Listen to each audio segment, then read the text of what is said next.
And we're live. Welcome, everybody. Today we are going to be working on more Song of Origins artwork with Perp. And yeah, it's going to be a nice chill day, answering questions that anybody's got and just hanging out. So thanks for being here. And, can't wait to dig in. How you doing today, Perp? I'm doing all right. Dogs are barking, so I'm going ham on that push to talk. Gotcha. We'll keep that in mind as we ask you questions. And as you go through working on artwork today, feel free to just, interject with whatever your thoughts are and I don't know, just whatever comes to mind as you're working on this.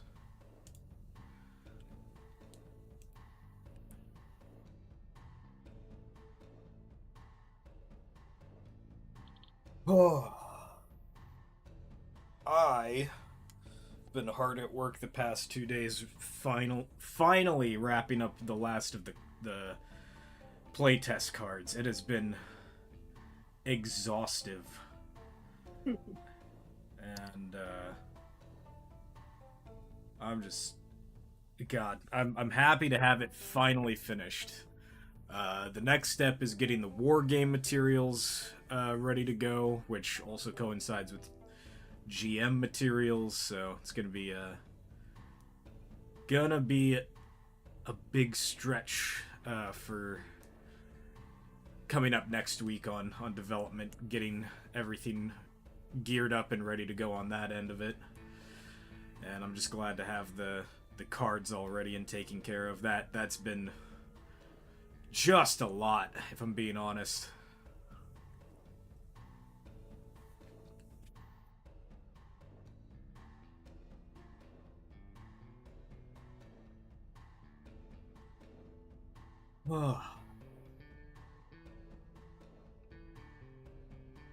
So you want to walk us through what you've got on screen right now, Perp?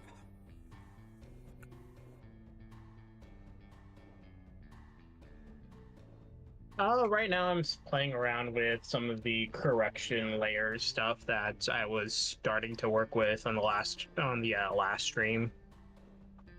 Trying to Okay. give that a little bit of a transition between Zek has messed things up and S has shown up and is not happy about that, Yeah, no, but for like sure. in color form. So, playing around with tones and colors and trying to create an aesthetic to show how S might look while he's angered like that. Yeah. I'm gonna look back at the color side. Gotcha.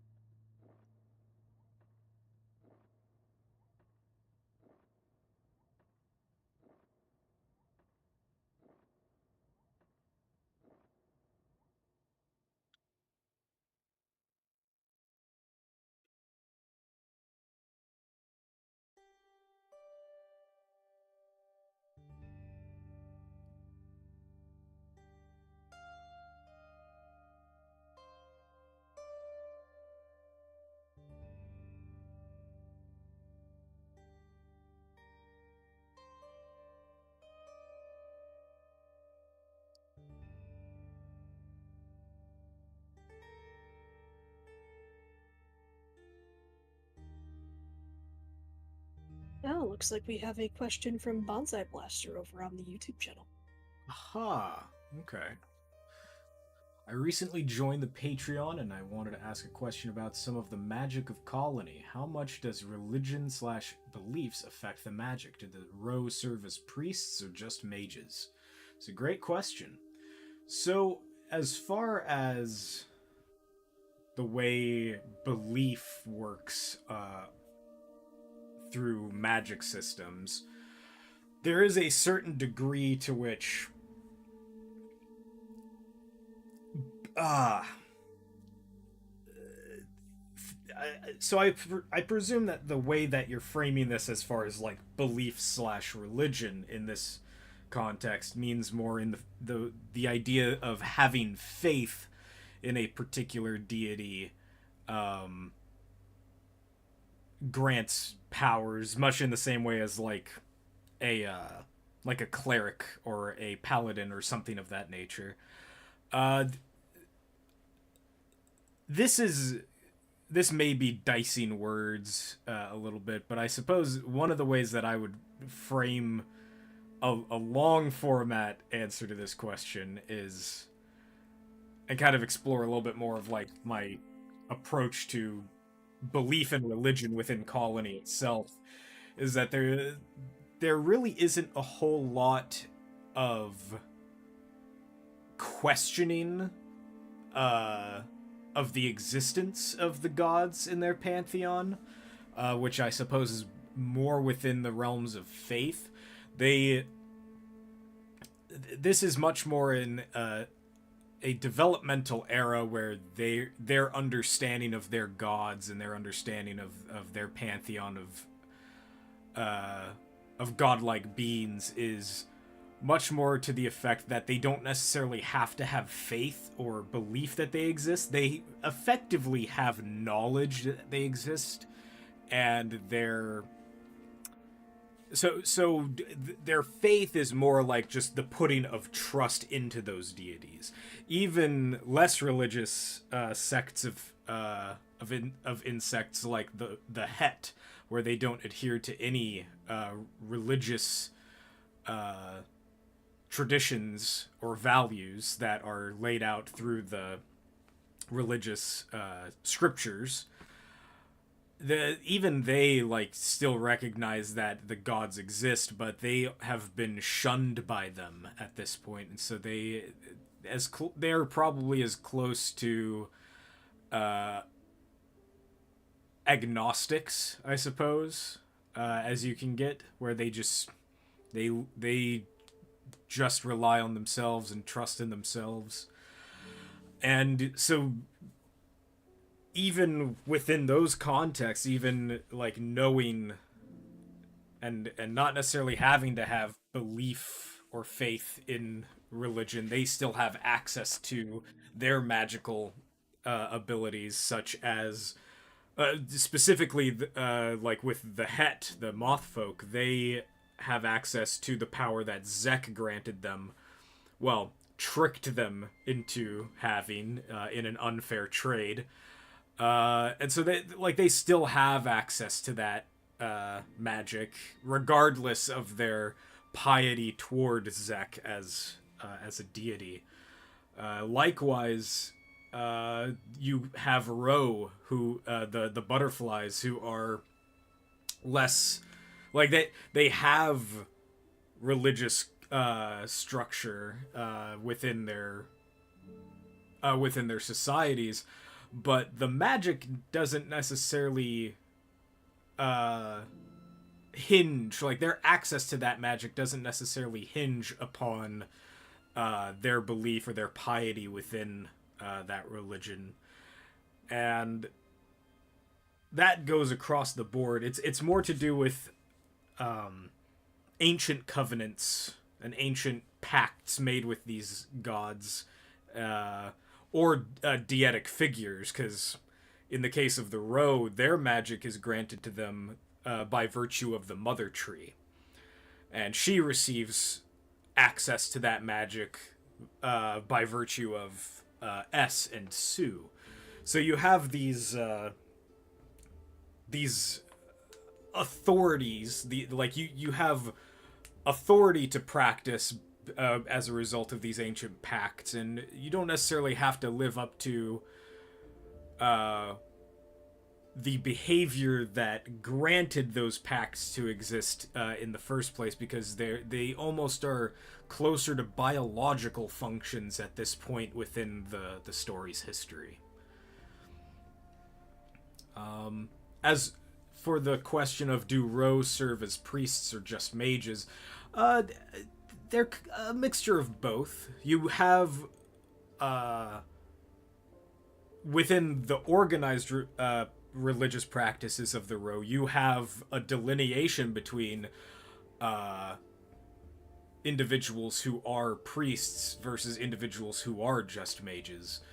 And they serve very particular rites and of passage within the contexts of their religious practices. So there's there is some separation, regardless of the fact that there is like a degree of connectivity between them.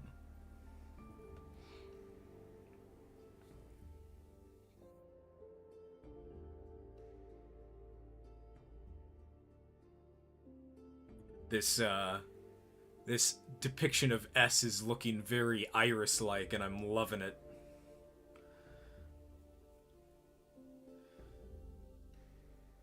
Yeah. Ooh. Okay. I like that. That's cool. That's very cool.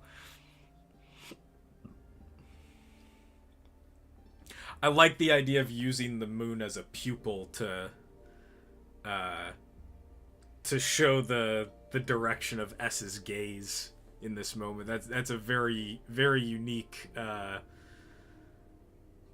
visual indicator. I love it.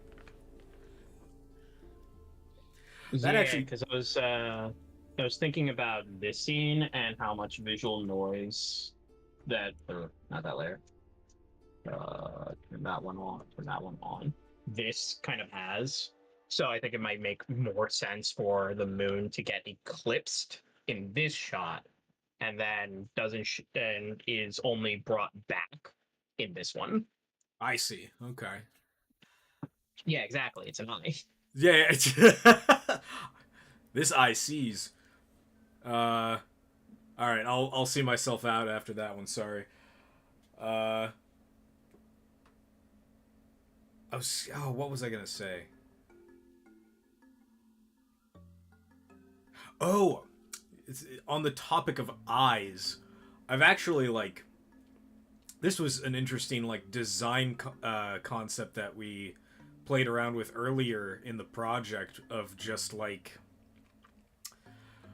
because insects don't have pupils, so being able to like show the way that their eyes direct toward other places, like where their attention is turned, we kind of had this idea that instead of having pupils, you would see the thing that they're focused on reflected in their eyes. And I don't think I don't think we ever visually played around with that concept very much of having this um of like showing the way that that attention would be drawn. But I used to like when I visualize it from a cinematic concept. I really like it, and I'd love to play around with it more. But it would be something that's much more suited toward like filmmaking or video game design than it is in the artwork that we're designing at current moment. Because it's much more of a like passive, like something that would be much more noticeable and much more appreciated within the context of having it be like moving, like changing dynamically within a scene. So I've been I haven't thought about that for a while, but now since I've been thinking about more video game plans or more film plans later on, I've been thinking back on those early design choices like that.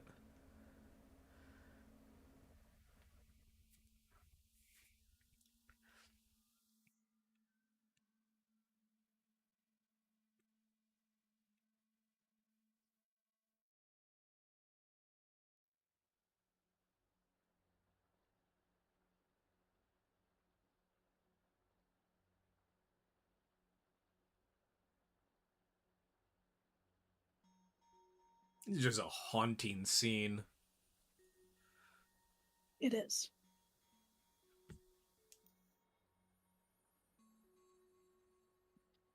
Gods versus gods, and you're just kind of stuck there. Yeah. Exactly.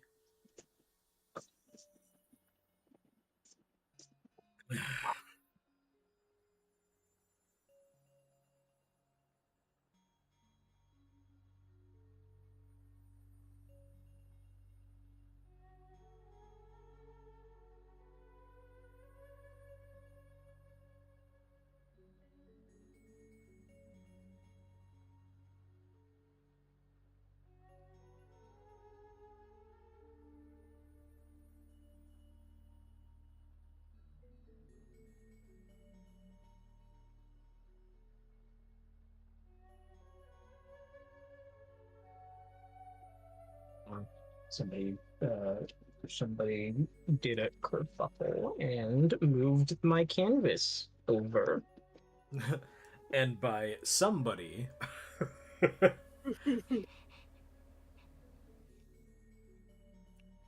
very much a who crapped my pants moment. Mir, no, you're not supposed to say that. All right, which one of yous? Which one of yous was it?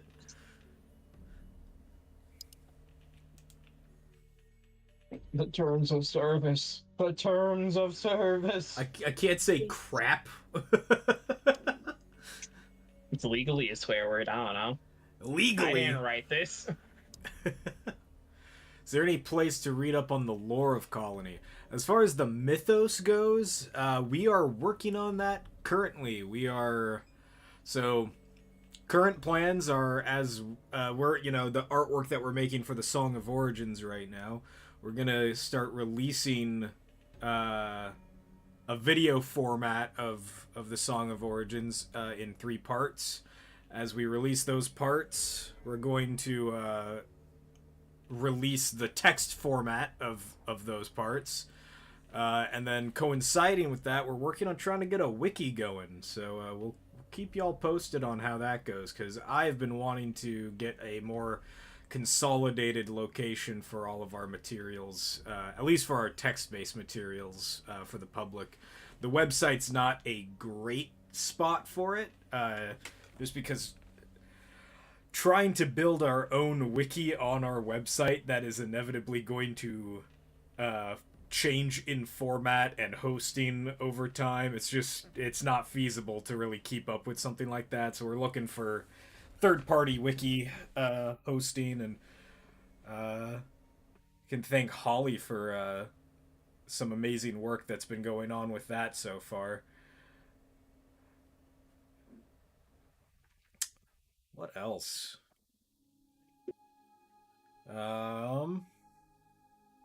As far as the rest of the lore, I can say if there is a place that you'd like to. Here, I'll grab a link for you so you can check him out. Our good buddy, who we haven't seen him around on the server for a while, but he goes by Lorem Ipsum. One moment.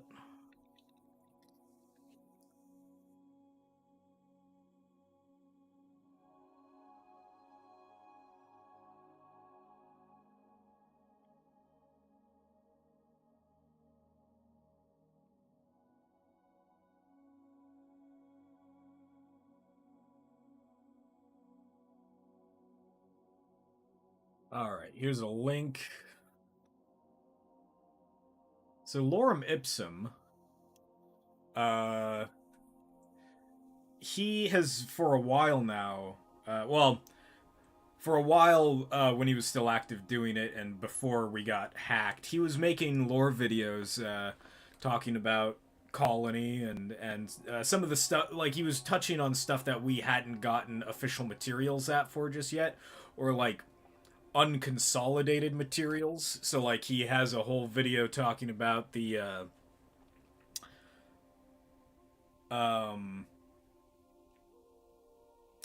the Sora Sol, and like they're like it's a much more compact video rather than going across 9 of our lore shorts. And then there's also more information that he delves into that is from the Song of Origins. That years ago now we did a live reading of the Song of Origins, the entirety of it, in our Discord server for our fans, and he recorded that for himself, and he started working on his videos and stuff. It was very cool. And I miss when he was making that stuff. It was very very fun to see the way that he theorizes and picks up on themes. And apparently he's just life's kind of been kicking him to work on other stuff right now, so he's had to move away from working on it. But hopefully we'll see him again soon. I personally love watching his videos for it. It's cool to see people have that strong of an interest in our work to start making fan videos as early as he was.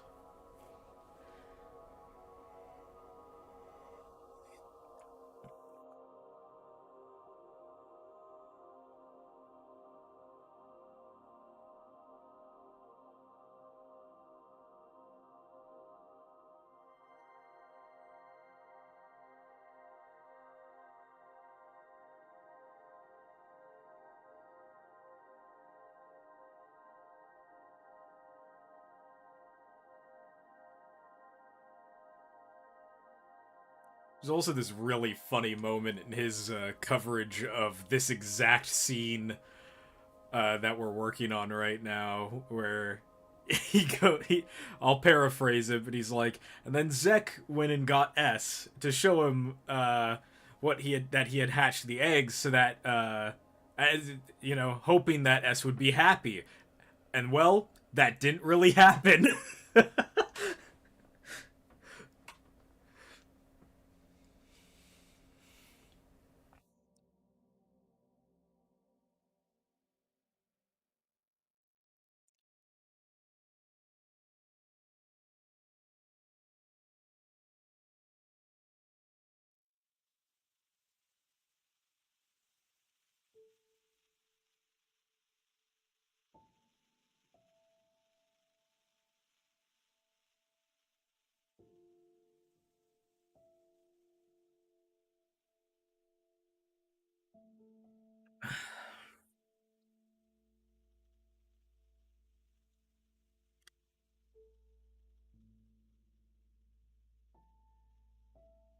I have the stream. I have the YouTube video, the YouTube stream on my phone. And I keep looking over, and the delay between what I draw and what is shown on my phone, it's very hypnotizing. I was noticing that too earlier. I was watching the stream in a window that was right underneath my OBS window, and the timing on it was so precise and perfect that as the images in the uh, on the starting soon montage are going by, they were perfectly in sync with each other changing, but they were just one image behind each other. It's beautiful. Very very satisfying, yeah.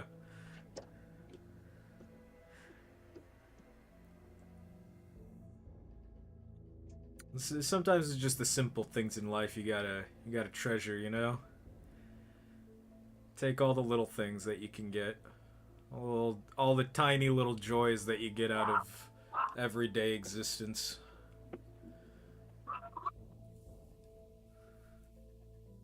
You say that immediately as many authors do that. Get every little joy that you can out of life. Immediately just hears dogs barking in the back.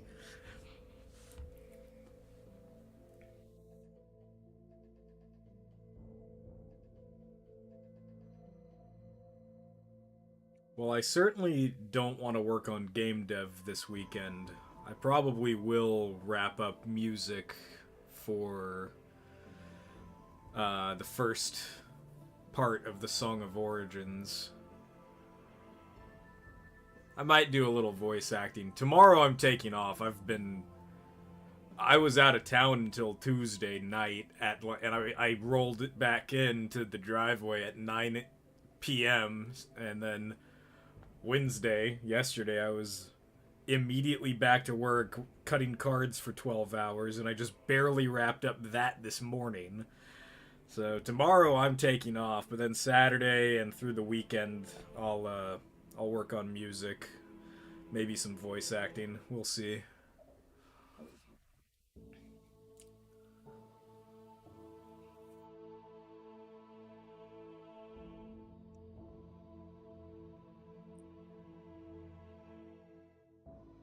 While we don't have a community live stream planned for this Sunday, or for this upcoming Sunday, we will have one the next Sunday, and I'll probably be working on music for then as well. Either music or voice acting. One of these days we'll get to work to playing a video game or something like that. Once once dev time calms down a bit. And we can watch something, or then we can play something family friendly, like Silent Hill 2, Jacob's Ladder of games. Dude, Jacob's Ladder's so good. I love Jacob's Ladder. It's such a creepy, unsettling film, but it's so well made.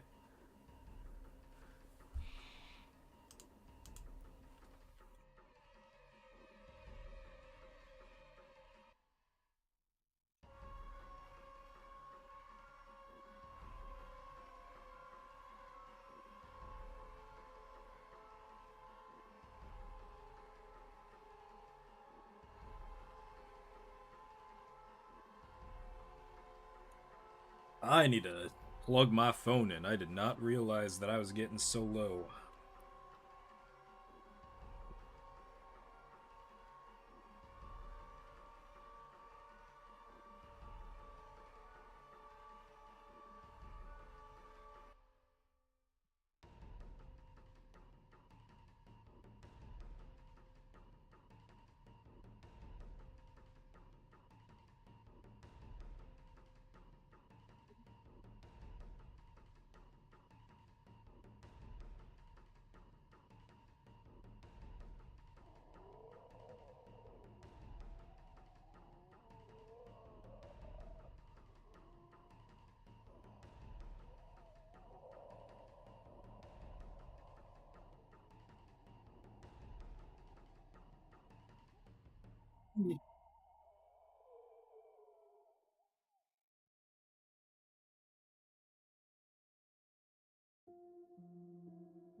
You know, now that I'm thinking about it,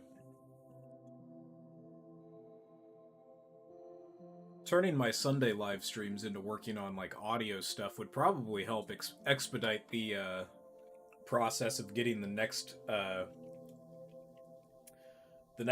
volume of Colony soundtrack out.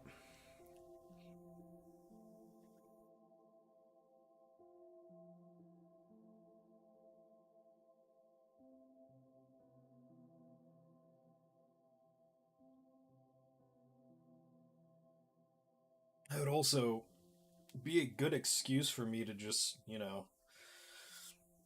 be keeping up on getting into logic and just working with the program and learning more about it. So that's, I might just keep doing that then. I might just turn Sunday live streams when we're not doing game development into just working on music. I like that idea.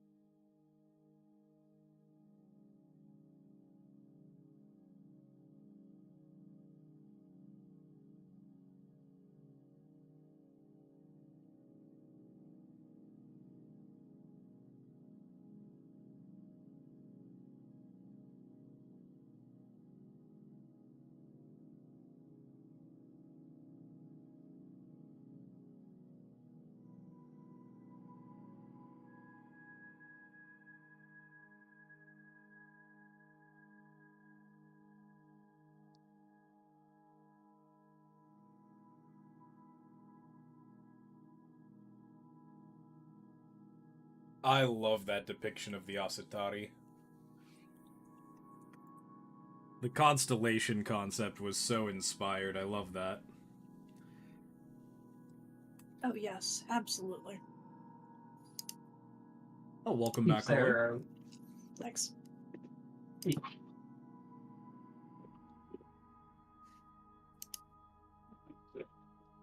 it helps keep their otherworldliness within a grounded setting. Mm-hmm.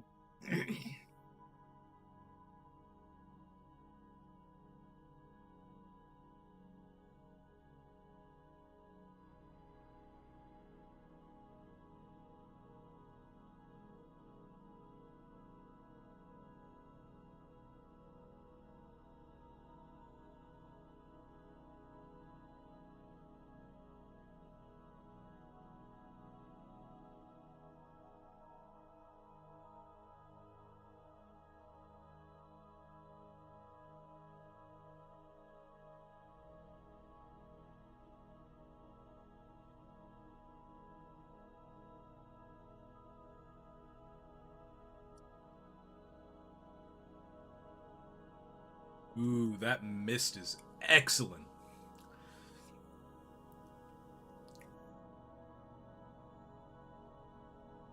As they say, the fog is coming. The fog is coming, the fog is coming, the fog is coming. It's not as much fun when Petrus isn't here. Too bad he's playing Lethal Company, I think. He's Are you kidding me? He's playing Lethal Company right now? Yeah, it's not too surprising. I suppose it's not too surprising.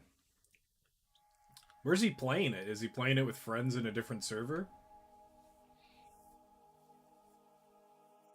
Yeah. Hmm.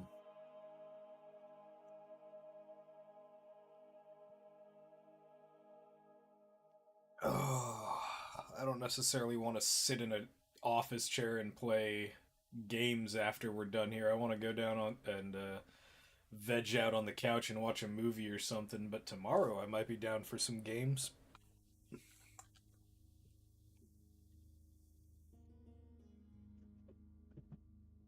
Like, off stream or on stream, because you can't do the movie one on stream because of that pesky thing called copyright. Oh no!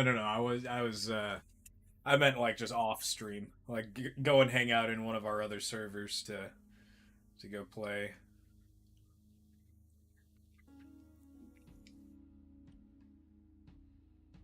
Yeah. I don't know how much I'll be around tomorrow and through the weekend. Still, like, in the last couple weeks of moving things. So. Gotcha. No worries. I was saying earlier. I don't know if you were around when I was saying it, but I was saying earlier that I'm gonna be taking tomorrow off because I'm just exhausted from everything else that was going on this week, and then Saturday, Sunday, I'll probably just be working on audio stuff for voice acting and music. Oh, good. Okay. And then, Yeah, well, like, take as much time as you need. Be easy on yourself. oh, I mean, like, I had that whole vacation down south for, like, between, what was it, Thursday last week to Tuesday this week. So, I mean, I've had plenty of off time. I just, the travel time is what killed me. And getting those blasted cards finished was brutal. Yep. Oh.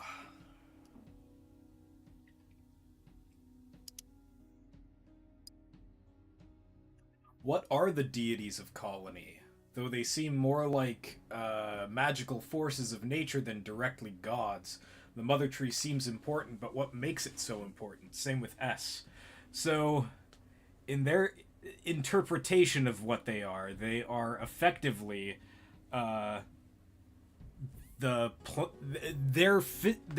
okay, sorry.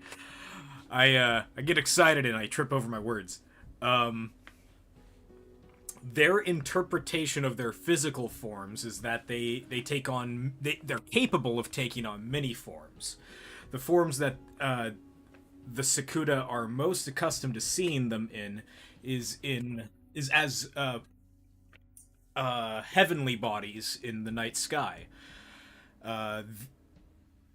In particular, they believe that the planets are the different deities to some degree, and the way that the Manta, when they're charting the stars and their movements, they watch for the way that those planets move through different constellations to interpret the way to interpret prophecies, or to try and understand messages that they believe the Asatari are sending to them. And they also, like you said, they are magical forces of nature to some degree. In the direct text, they are also heavily associated with specific colors, and likewise their colors directly relate to more emotive emotional / personality factors tied to them. So they're embodiments of particular ways of being or particular lifestyles. So, for instance, the Lir is a representation of... how do I describe him?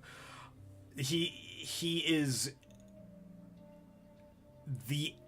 Elementally, he's green. Lir the Emerald. Elementally, he is a tree spirit. That's kind of the way that they view him, is that he is the patron deity of trees within the world of Colony. And that also ties into ambition and also greed. And so, like, each deity has this flip side to them, this evil nature to the good nature, a degree of extremism within these individual philosophies that, under normal circumstances, when they're in check, those concepts are good aspects and good traits for a person to have. Being ambitious is certainly not a bad trait to have, as long as you do not allow it to enter into a state of being greedy or being dismissive of people around you for the sake of self-gain. And so, like, that's kind of the way that they operate, is they are inherently tied to aspects of nature. They all are representative of these aspects of personality traits, both good and bad.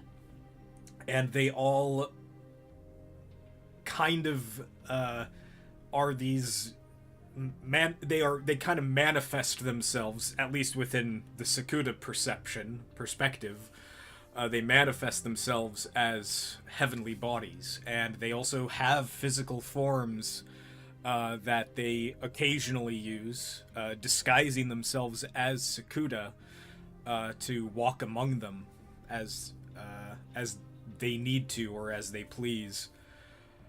And they have very specific forms that they like to take. In the case of Sue, she often she will either present herself as a pillar of light, of violet light, I might say. She'll either present herself as a pillar of violet light, or she will present herself as a roe. Likewise,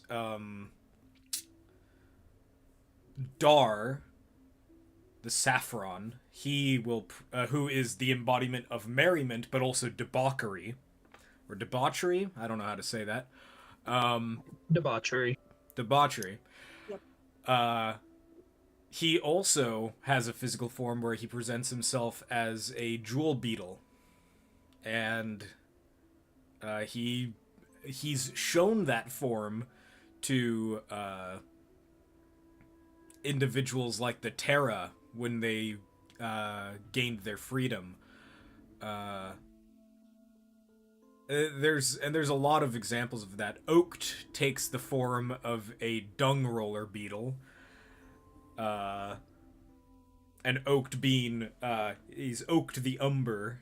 He has these deep ties to soil and earth, and his whole ideology, his personality aspect is about loyalty and zealotry. So like you have these aspects of being loyal and steadfast to your companions, and the extremism of that being that you can start leaking into zealotry and being over dependent or upon these parasocial relationships that you develop with other people, and yeah, it's so those kinds of aspects. And so he presents himself as a dung beetle, but he doesn't roll a ball of dung. He has this circular cage, or a spherical cage made of branches and twigs that he keeps various things in. So that's what Oaked is. And I won't get into what all of them turn into. There's going to be surprises for a lot of those, but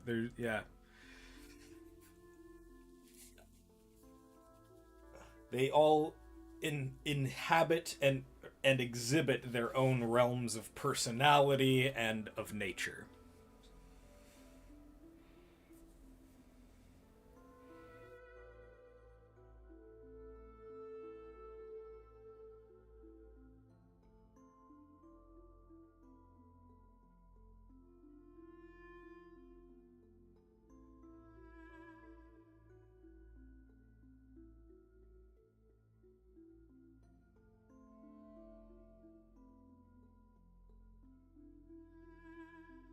Any hints for the Red God? That's a good question. So, the Red God, Zek the Crimson, was once known as Zek the Sanguine, is a twin deity, a twin Asatari, to Su the Violet. They hatched from the same egg when they were the first two to hatch after S, and they were the first to pledge their allegiance to S. So I kind of used them as like this dichotomy of each other as a result. So Su is the embodiment of wisdom, and Zek is the embodiment of passion. And so you have dichotomy between the two of them of somebody who acts with a desire to have their actions informed through logic and reasonable thinking, and then you have this opposite side to it of acting out of sheer desire and almost impulse, doing as you feel in the moment. And so they acted as opposites to each other. And so the red god, the red Asatari, Zek the Crimson, is the one who fell as a result of his impulsive actions, and he becomes the satanic character within their mythology, and he is the tempter, and he is attempting to thwart and diminish the power and objectives of S and the other Asatari, because he feels that he was betrayed by simply acting on his nature, whereas none of the others were ever punished for acting upon theirs.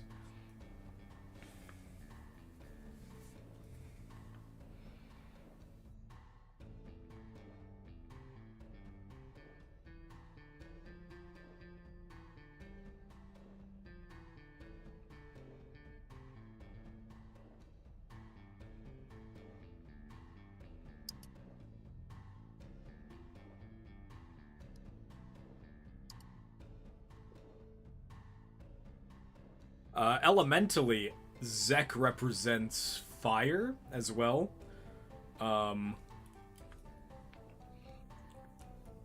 There are other deities, however, that also elementally represent fire to varying degrees. And in fact, that's true of all of the species of the Asatari, which they don't exactly have a name. The species doesn't. The Asatari is a reference to the 9 gods of the Sakuda religious pantheon. Excuse me, my brain farted for a second. And so those 9 are known as the Asatari, but all of the other stars in the sky, the Sakuda also believe them as being of the same species, but they are not inherently acting upon the individual creatures of Aoyama, or at least they don't often do so. And so there are a number of the countless that are named, or they've revealed their names to the Sakuda over time, but they're much fewer and farther between than you'd think. One example is a deity known as Igira. Igira is the fire demon, demon being a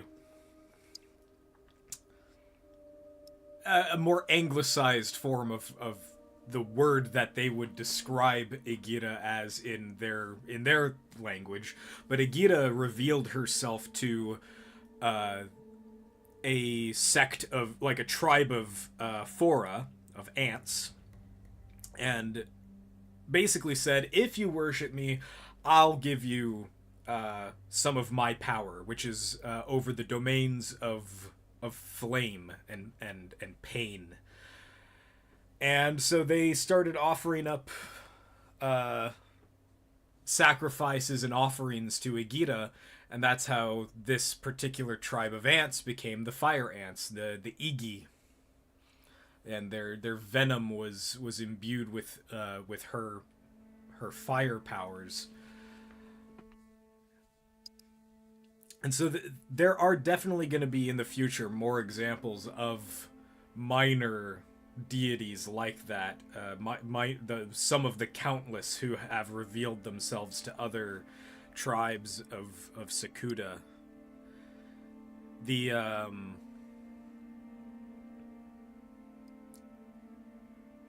I don't want to get too far into it because it's not very well established at this point, but I have been cooking up a little bit of lore around one of the countless who might be more directly tied to things like sound and music, and I haven't played too much into that just yet, so I don't want to talk too much about it. But yeah, there's other considerations for minor deities like that in the future. So.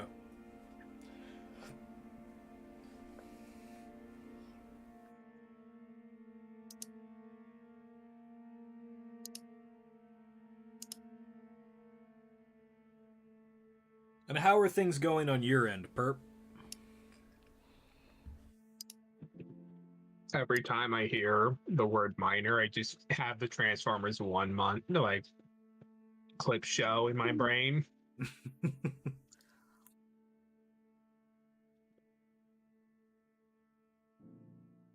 I don't know anything about that. I don't know anything about Transformers, really.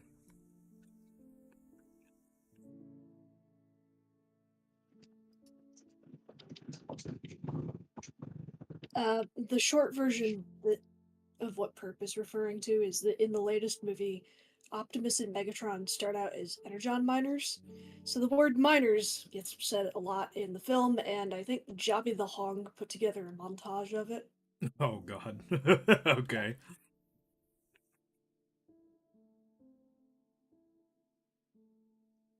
I often think of, when I hear the word miner, I often think of that one scene in Galaxy Quest when they're looking at the blue people while they're trying to get the beryllium sphere, and Alan Rickman's character uh, goes, "They're miners, not miners." You lost me. What?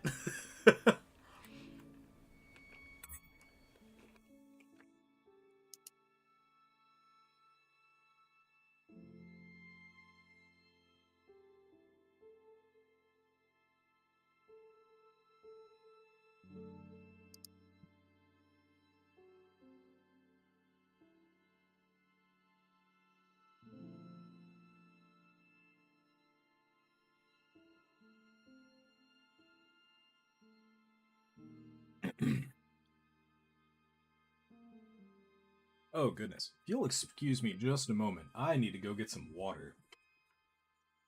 Okay, Hydration check. check.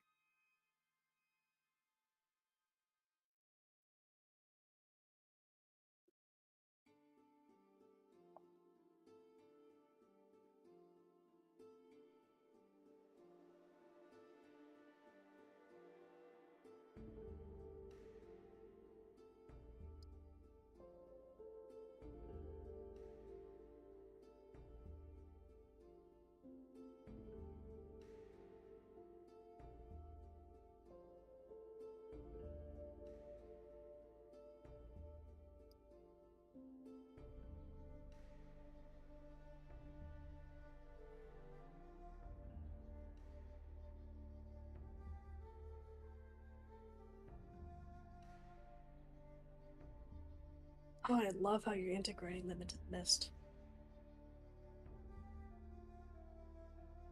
Ye kind of trying to continue off the idea of the original Red Underglow being Zack's influence with them, and now it's S and everybody else just trying to hold on to these things. It's like, no, there's something wrong. We gotta take care of you. Uh-huh. What's in your mouth? Come on, spit it out. Don't eat that.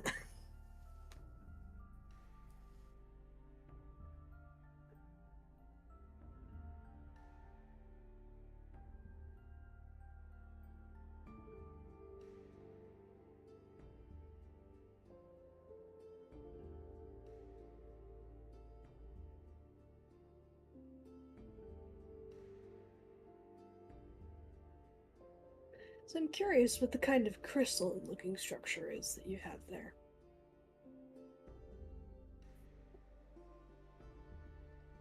That's that guy. Ah,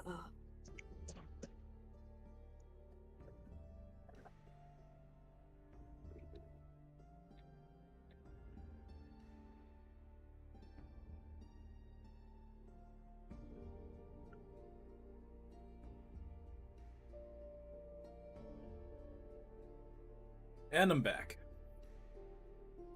Welcome back.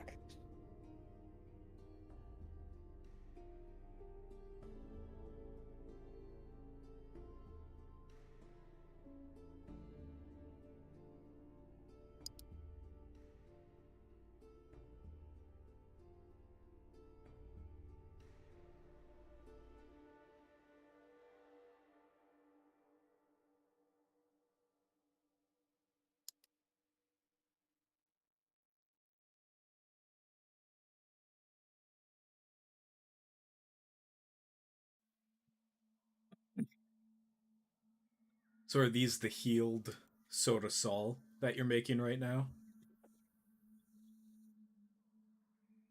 Yeah, it's situation foo bar. Gotta deal with everything. Yeah. That kind of a vibe. Gotcha, gotcha.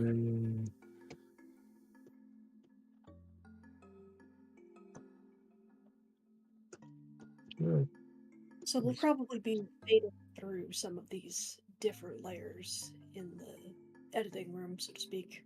Mm-hmm.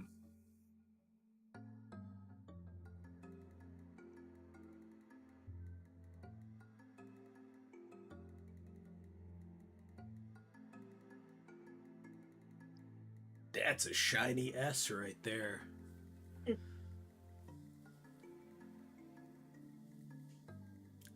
That's absolutely excellent.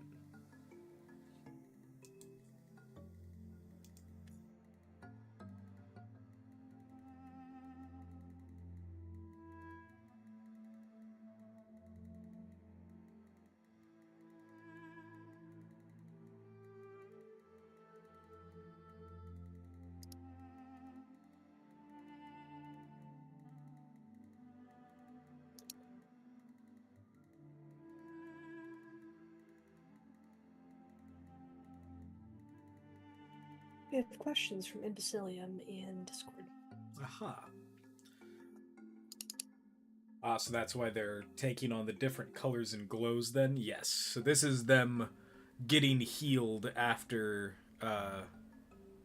Zek has left and S and Sue. Well, Sue comes and calms down S in his anger after seeing what Zek had done, and they're healing the Sorasol from what they were when they were prematurely hatched by Zek.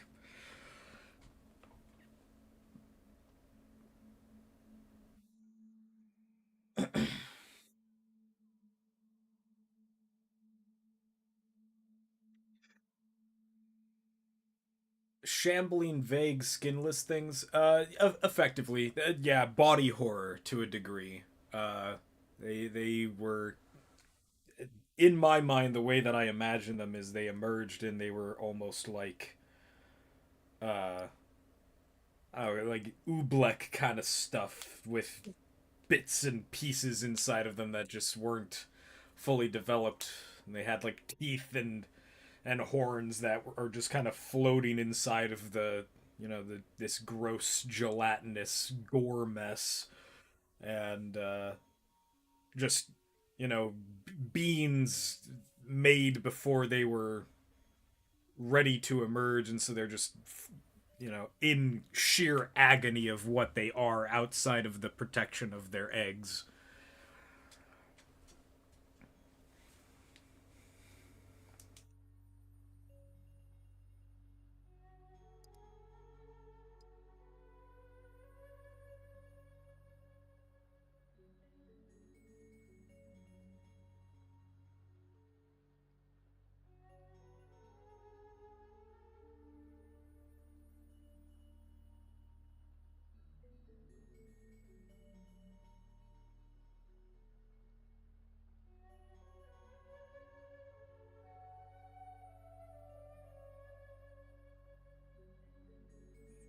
So then, do you have kind of the mist and the light representing Sue's influence? I'm curious about where she fits in the composition.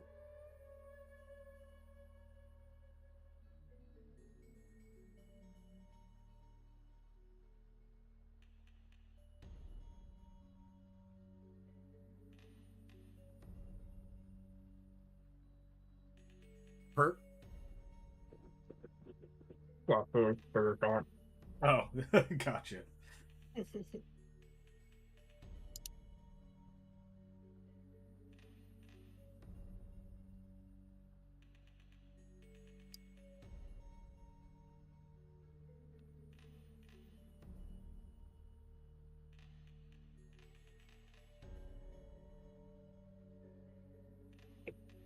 All right. What's in? I was asking where Sue fits into the composition. I would probably say like the heavy purple of the color composition Mhm. Mhm. definitely is a decent place to put it. Yeah, because at some point, you no longer have Zek in the scene, so that might free up some room on the ground if you want to do a similar kind of projected thing for her. Especially when they heal the egg that was crushed, replacing that glyph in the ground with Sue's would be a pretty cool way to transition that.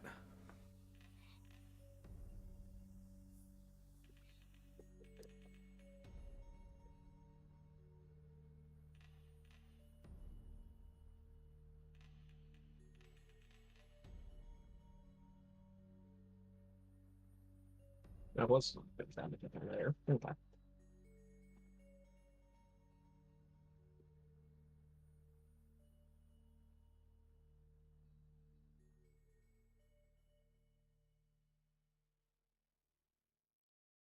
Kind of excited. We've been in the house lately. We've been getting the garage organized a little bit more, Hmm. and uh, soon here, within the next month or two, we're gonna be setting it up so we have like a bit of a gamer space for tabletop gaming. So we'll have my big gaming table all set up, and I think it might be cool at some point we're going to be able to potentially live stream colony playtesting, like small sessions in that space. So one day soon, we're going to be able to start working on cool stuff like that.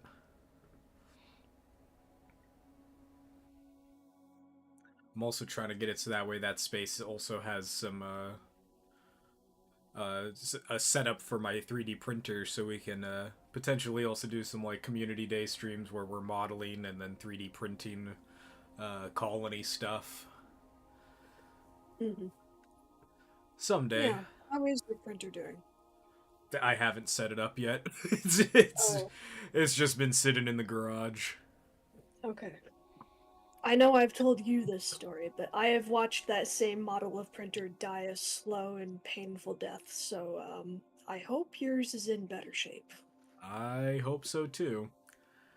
I mean, I've kept mine in pretty good condition. I'm very careful when I haul it around places.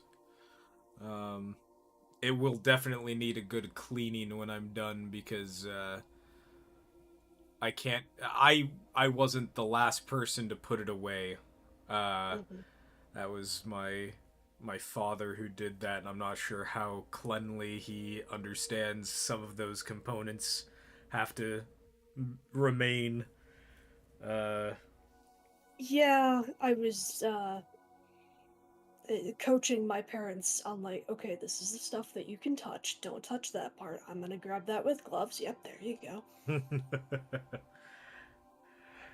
not that my dad's an idiot by any means. He's an electrical engineer. He knows. He understands on a deeper level how these machines work than I do, but you know, I'm always paranoid and I don't know exactly uh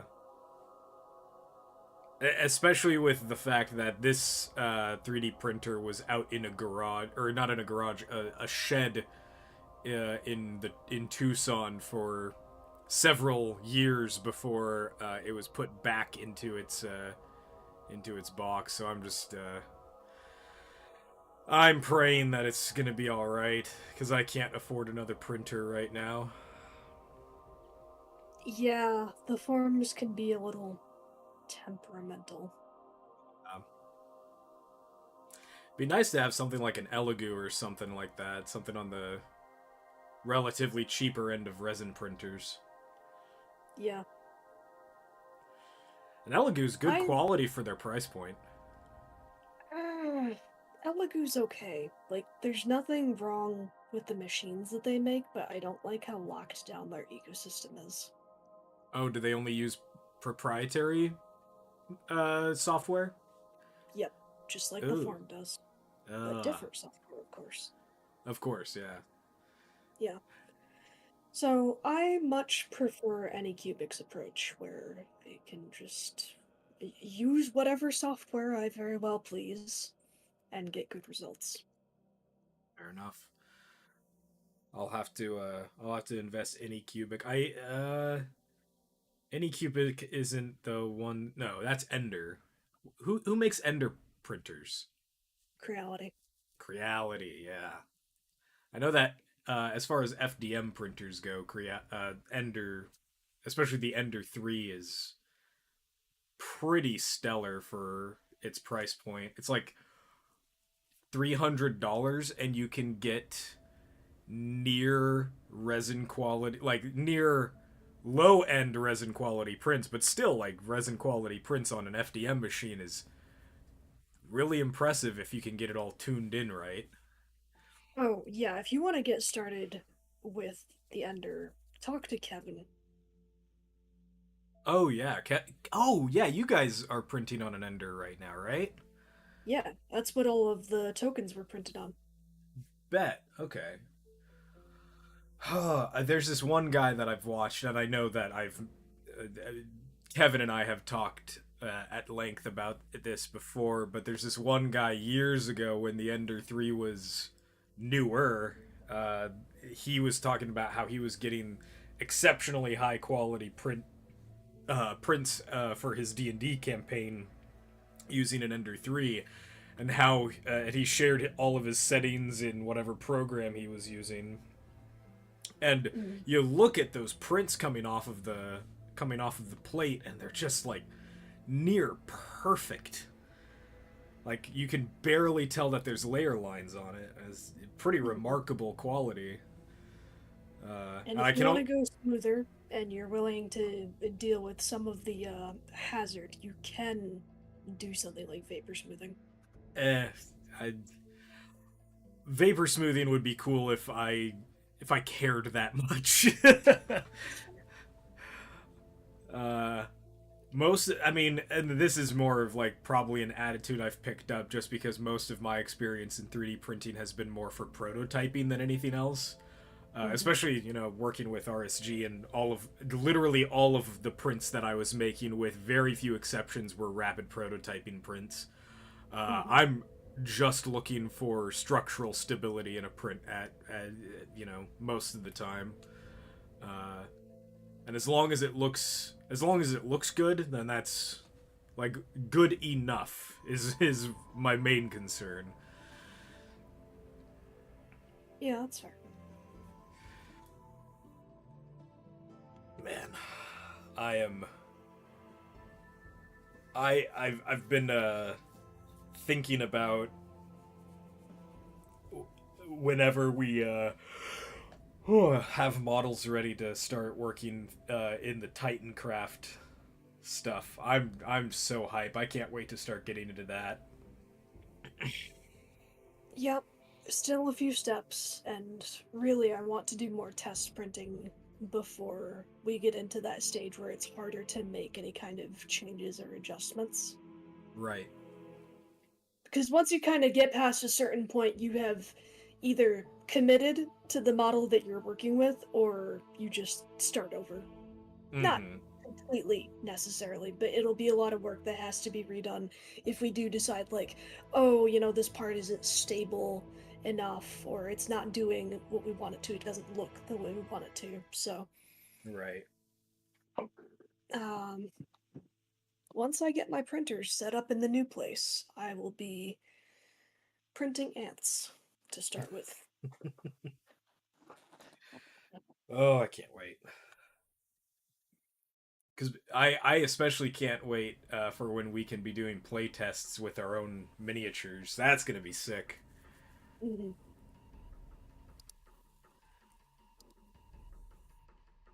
Oh, stream is paused. Yeah.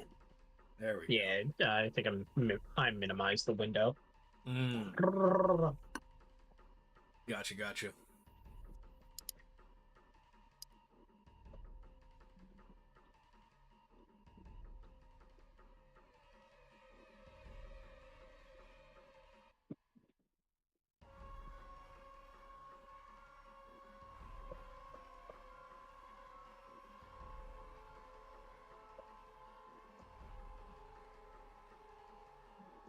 Oh, we got a buddy right there.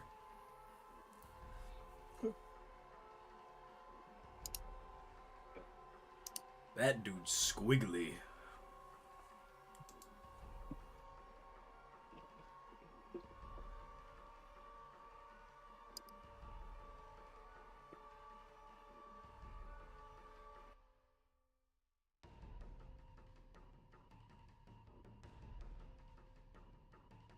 I'm debating whether I want to. Now that I have all the cards cut and ready to go, I'm debating whether I want to do deck building tonight while I'm watching TV or deck building slash character sheet or character creation, or whether I want to do something else tonight or just call it quits. I don't know. I feeling restless. Want to Well, work you can on always stuff, but you could go get the cards. I've got the cards right here, actually. Oh, well, there you go then. I don't know if I want to do it right now, though. I'll think about it. The other thing is I don't have any of the new character sheets printed, and I'd have to run downstairs and get those printed. I don't know if I necessarily want to do that right now.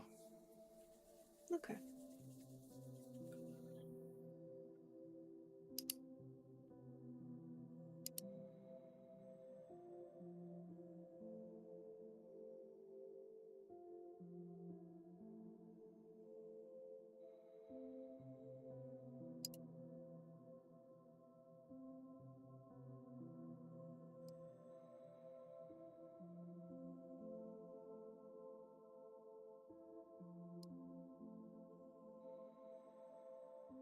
Also been thinking about how I want to thinking of since we have 10 tribes represented right now, how I want to break up playtests across tables when we eventually start doing the public playtesting stuff. Oh, with the card shop? Well, card count, but also how I want to break it up as far as species. Like, so I like which tables get which species to play around with, you know? Yeah. And that's the one you'll be holding at the card shop, is that right? I think so, yeah. And I'll sometime this week, I might do it tomorrow. Sometime this week I'll run down there and be like, hey, not necessarily saying that we can do a full-on public playtest just yet, but if you guys are down, we can do like a little playtest for all the employees here to get an idea of how this game gets played. Just give them a taste, and then be like, "There's also a war game attached to this, and if you're into it, like we can set up like an event date for us to do this. Just try and pitch it to them like that." Um, yeah, before I get into the additional questions about that, we do have questions from Imbecilium in the Discord server. Aha. Can't remember if I've asked the same question in the past or something similar, but if the Asatari are reportedly beings of light, would light-absorbing materials do harm to them / their servants, avatars, or creatures? I've not put any thought into that except for one concept that I've briefly touched on in the past in regards to the that abandoned Children of the Salt expansion, which was going to be like the ocean expansion. I talked about a corrupted, twisted member of the Asatari species who effectively became a void entity, and by that I mean, like, if you want to liken their species as being the stars in the heavens, then this thing had become a singularity. It had become a black hole. So in that sense, it kind of does. As far as things like Vanta Black and things like that, not precisely. There are certainly realms that even the Asatari are not able to. They have no domain or control over it, like the Wretched Hollow, which is the void between dimensions, the void between the space between spaces. That concept of like that. So the Wretched Hollow is one of those areas where nobody has any influence. It is a realm of complete and utter emptiness, and the things that are sent there are just completely lost. So there's things like that where they have no power over it, because they're in that sense there is literally nothing there for them to have domain and power over. In regards to anything else of that nature, it's no, like Vanta, like the idea of like a Vanta Black material that they can't really use. There, I do have stuff in the works that I can't really talk about just yet that use Vanta Black as an inspiration for themes and aesthetics, but it's not necessarily the Vanta Black aspect of it itself that is in antithesis to to the gods and their powers. It has different kinds of thematic relevance in that regard.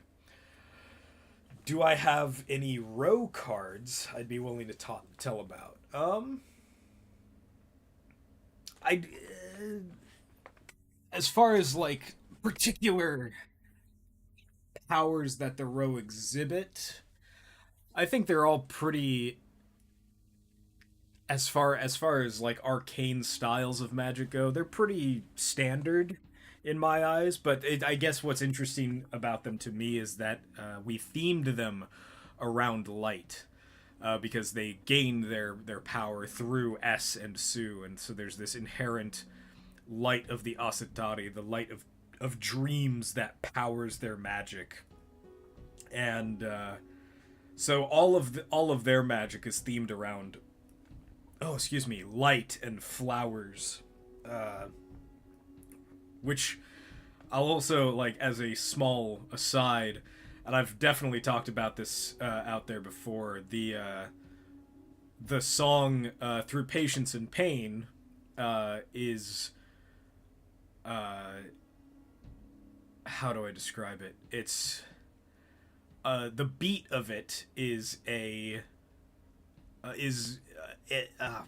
Fibonacci sequence. It's 1 1 2 3 5 8 1 1 2 3 5 8, and the reason why I decided to do that was because I was trying to think of a way to make an interesting theme for the row, and the row's magic is based off of flowers, and a lot of like tons and tons of flower species base their petal formation and structural patterns with the Fibonacci sequence.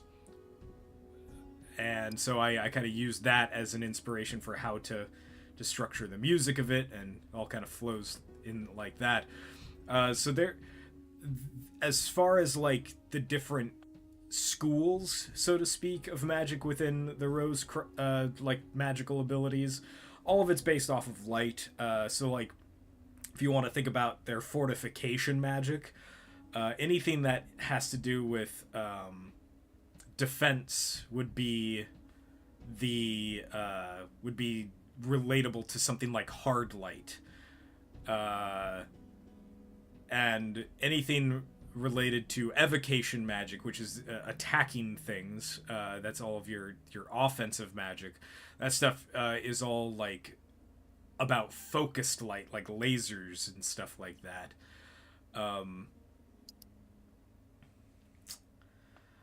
Would you say that the shape of flowers is a major contributor to drawing magic from the dreamland to the real world?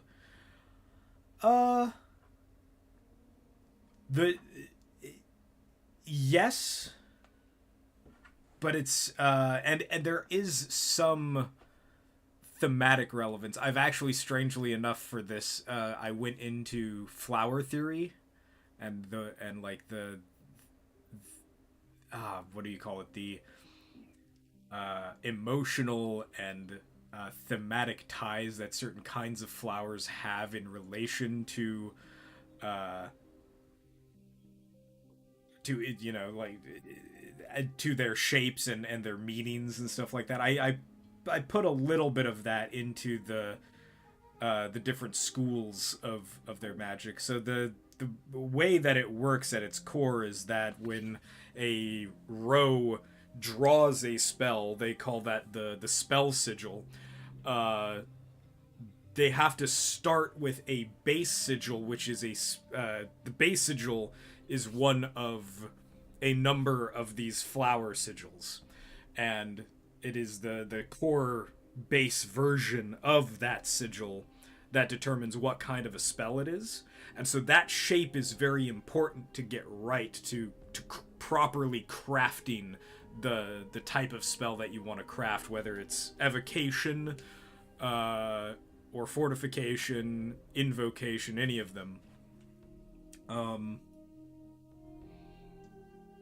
So yeah, there is a degree of like the shape of flowers determines the type of magic that you're drawing out. Yeah, you kind of nailed it there. And to tie back into the question about row cards, that is mostly abstracted into the categories of different cards that exist for use by the row. It was at one point planned to be a little more discreetly reflected, but I think we decided that was a little too complicated and it wasn't fitting into the number of cards that we were shooting for those categories to have. Yeah. And that's also not to say that we have a perfectly fixed number of spell categories at this point in time either. We will definitely be expanding on the ideas of what we already have later on in later expansions, and as we get different tribes of Row integrated into the world and the story. Oh yes, this is strictly speaking just about the base game. Yeah. As far as like any row cards that are really, really cool and that I'm willing to talk about,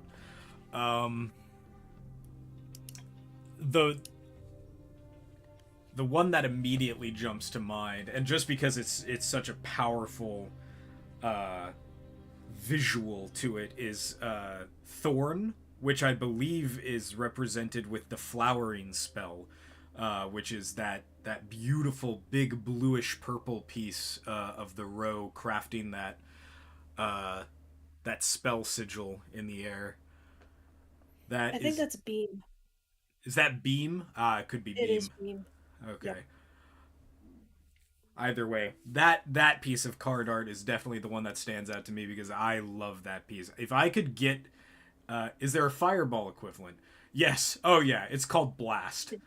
And it's exactly what it sounds like. It's just this like really concentrated, high energy, just burst of light that just big AOE explosion.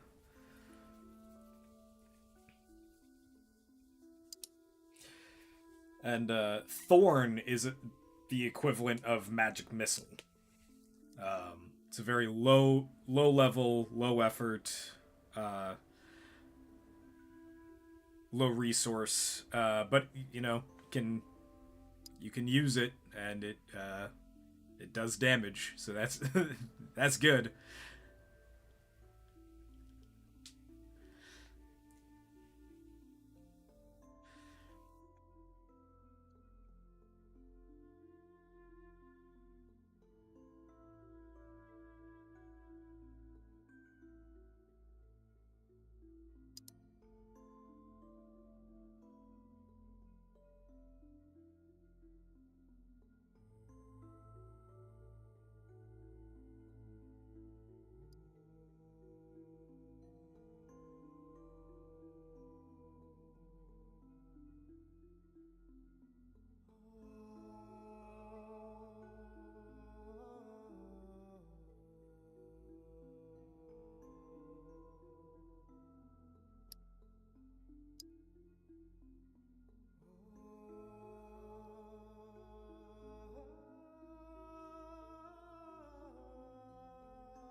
Oh, speaking of the the through patience and pain song in the Fibonacci sequence, it's playing right now. So there you go.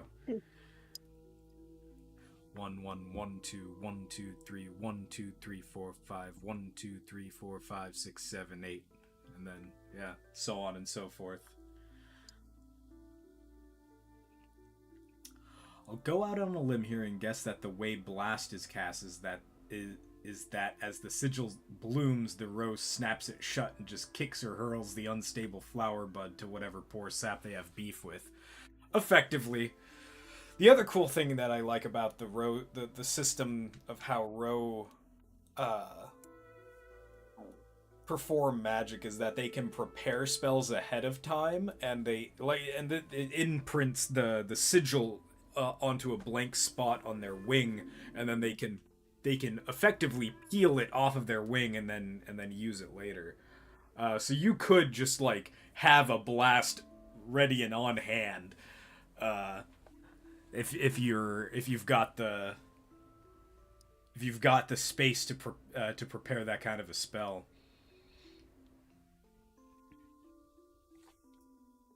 And then that all ties into the way that row scrolls work, and that's kind of one of the interesting things that I hadn't taken into account with some of the game design that we recently fixed was because row scrolls existed, we had to have a generic way to describe which marrow, which of your core stats, actually ties to your capability of casting magic, and we make it different for each species, which is it was a cool thing to explore and to play around with mechanically. I liked being able to do that. It's been really fascinating, like going back through all of our world building and all of our lore to find ways to more directly tie mechanics to it, and seeing the way that it shapes the game itself through the lore and through the world building. Sometimes looking at the lore and the world building has just helped us get out of mechanical pickles that we didn't understand how to get out of otherwise, and we just have to return to the resource, return to the source material, and just be like, yeah, this is how we could handle it in this fashion. This is how we can integrate it into the systems we already have, and it's cool. It's nice being able to go back through what you've written and realize some of the answers are already there.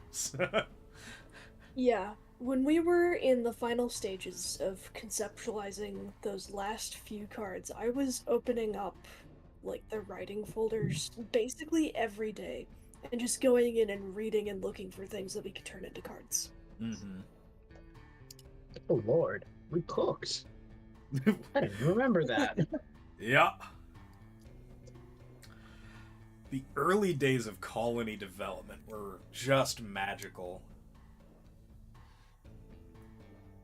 I'm sure you guys probably remember it since you guys were there, but there was just this energy about the way that we were developing it at the time and being able to like just bounce back and forth between each other and just like these insanely long lore world building calls where we'd just be everybody was doing artwork, everybody was writing, everybody was like going and finding source material from scientific studies and all sorts of different places, and we were all just like coming together and just like kind of trying to unify and fit all of these ideas into this core vision that I had already given a very loose structure on, and just it all drove it so well through the initial stages of production. It was so cool.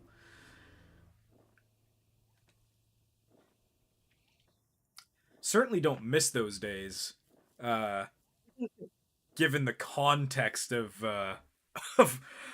just living situations and all of the other stuff that was going on at the time. But there was a certain amount of magic that just radiated off of being able to work on that. I remember waking up every single day during that time period and just being like, shit, man. Oh, excuse me, shoot. I'd just be like, shoot, I cannot wait to dig into Colony. It was actually magical for me. I feel like I've finally been getting that mojo back lately, where Colony work feels creative again. Yeah. Well, getting the cards done was a huge step, and I'm sure we say that a lot on these streams, but It's hard to understate just how many cards we had to go through and how we had to fix the card system over and over and over again to get it to work. But getting over that hurdle, you're right, like getting the cards done was the step to moving forward with the rest of the project. and it was funny how it coincided with uh just public interest really picking up. Yeah, that's true. Within And weeks of the YouTube channel kind of getting a bit of a blow up, it was like maybe within a week to a week and a half that the cards had gotten finished. mhm.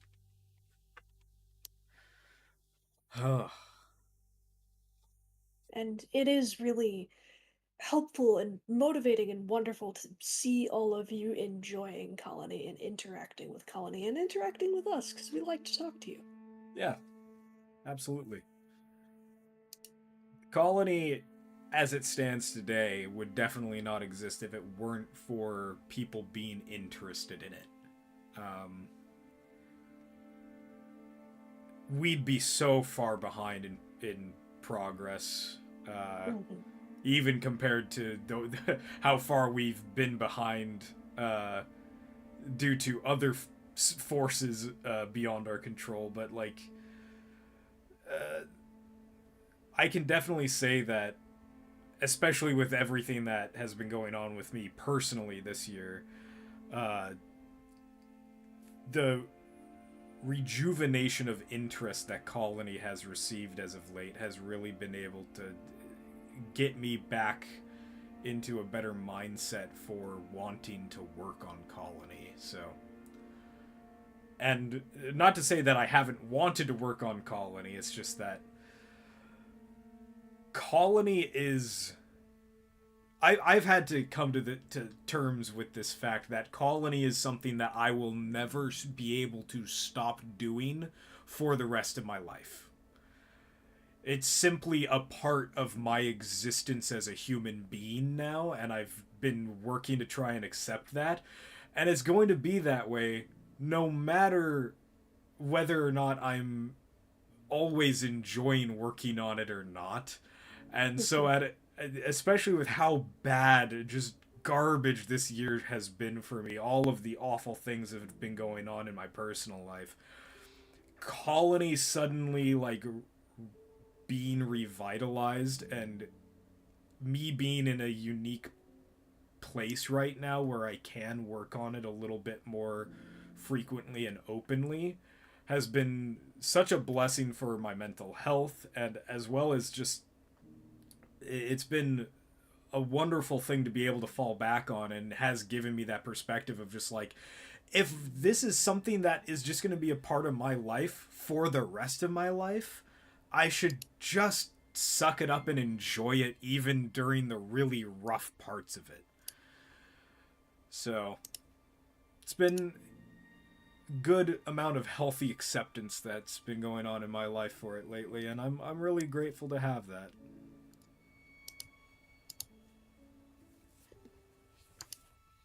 Yeah, it's good to be here.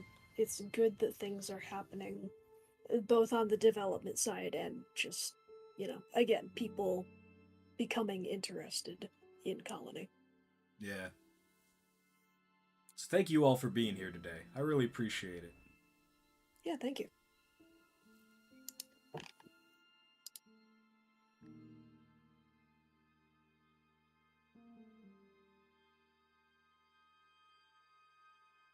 I will now take this time to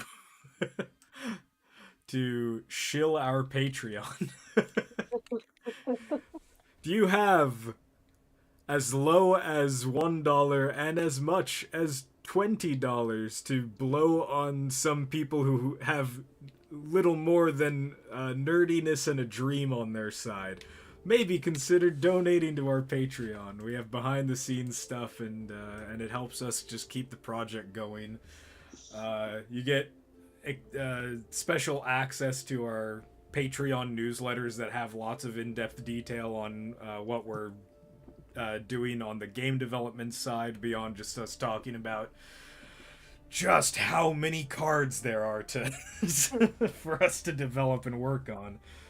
And then additionally to that, you get access to some behind the scenes images of other development things like our playtest tokens, more in depth information about uh, how we spend the budget on of what we make from Patreon. And for instance, this month it's all going to the artist, because that's basically that's the expense that we have this month.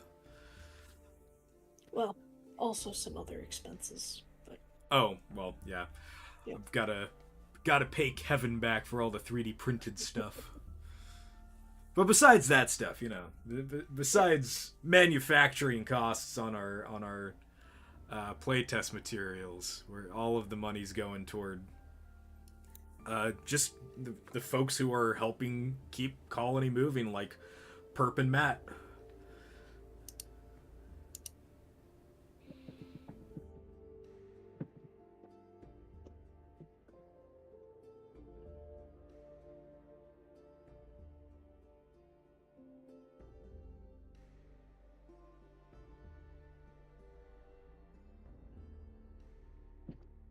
I'm gonna go grab water. Okay. Sounds good.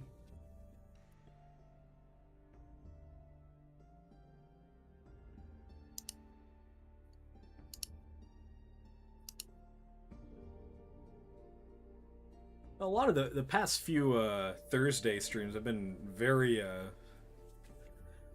sluggish. Could figure out why, and then I realized I'm starting a multi-hour investment of time very late into the afternoon, and I haven't I haven't been drinking coffee for a while. So being able to I had coffee today, and I realized that I'm much happier on the Thursday streams when I've got my coffee.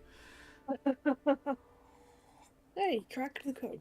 Crack the code. Hopefully, I'll be more energetic in the future, because I know that I've been, I'll take the blame that I haven't been very energetic on Thursday streams.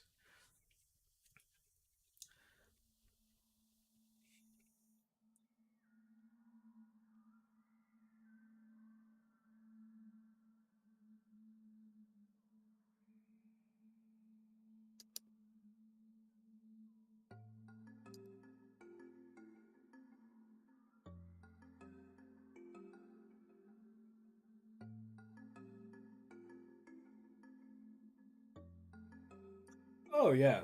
I we here at Hexahedron Studios, we love to share other artists that inspire us. I'd love to tell you guys about this other guy that I found recently. Uh, Goes by Matt Rhodes. He's Holly. You said that he worked at BioWare doing some stuff for a while, right?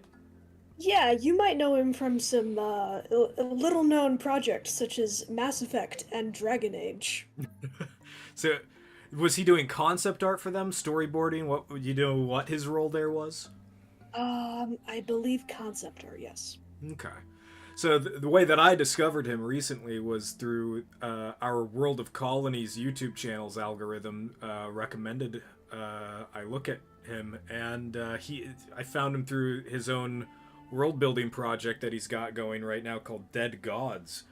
And before that, he was also showing off this incredible visual storytelling book that's like halfway between an art book, like just like this beautiful concept art book, and I guess not necessarily concept art, but just like an art book.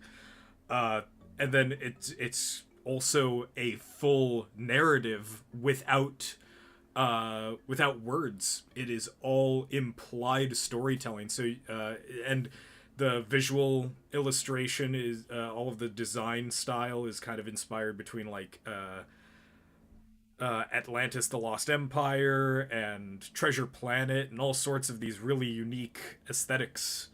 And it's that project's called Tellurion, and so I found his channel, and he's working on this new world building project called Dead Gods, which is like inspired by he's using the Bible as reference to kind of create his own take on what the world would have been like before the Great Flood. And he's also taking like a lot of creative liberties. There's like dragons and dinosaurs and stuff like that intertwined in the story and the world, and it looks like it's going to be really really cool. So if you guys are looking for other world building projects to sink into, that one he's kind of showing his whole process going through it talking about his design choices and stuff. So it's another really cool one to dig into if you're looking for something else to watch too. Matt Rhodes, that's Mattrhodes. Go give him a watch.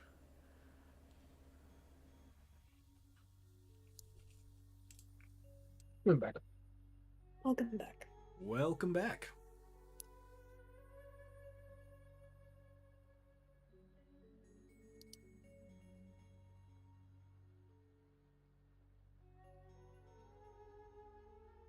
Anybody you guys been watching that you want to give shout outs to?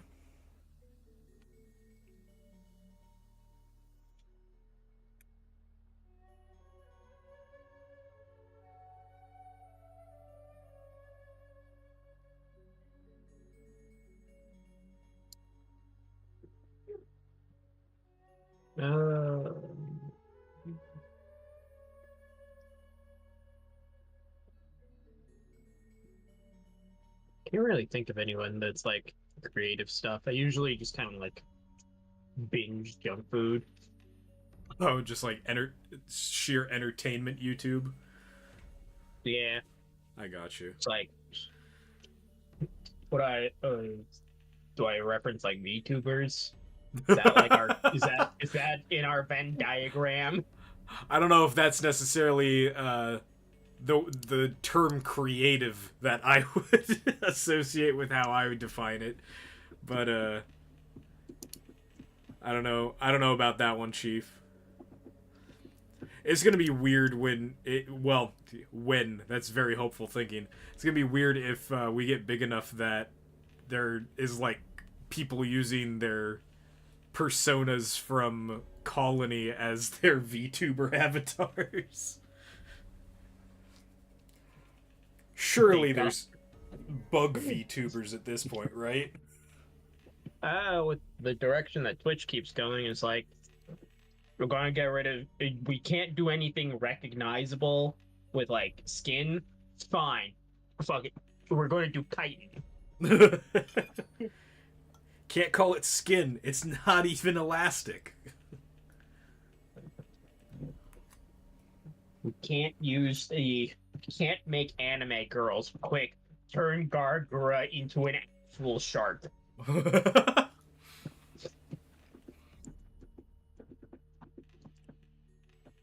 So I said, yeah, the crush egg, make its berry. Okay. So is the next step in this piece burying the egg? Um, just looking at the amounts that essence who arrives might need to be like split in half. Okay.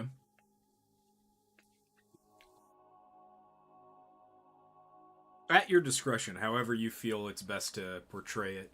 The way that we wrote it out is just suggestions. Yeah.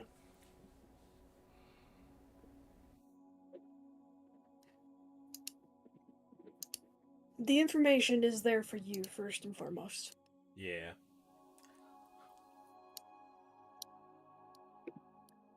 Okay. Oh, I keep hitting the end button as opposed to the arrow keys. My push to talk button is insert or numpad 0. Hmm.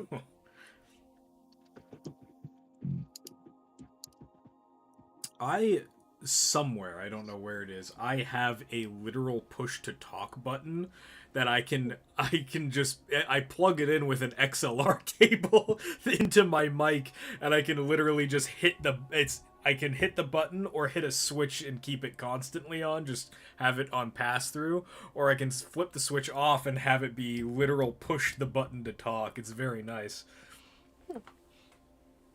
I feel like if I were to get like a dedicated setup for like an external bit, it would probably just be like I'd probably go for like a gas pedal as my push to Ooh, talk.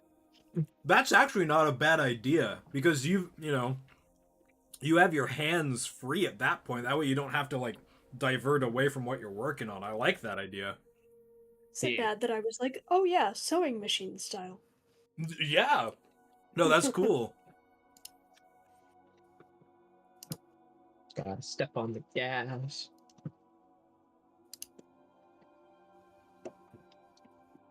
Anything to help with, efficiency and whatever your setup is. Any cool innovative ideas like that are always fun to think about.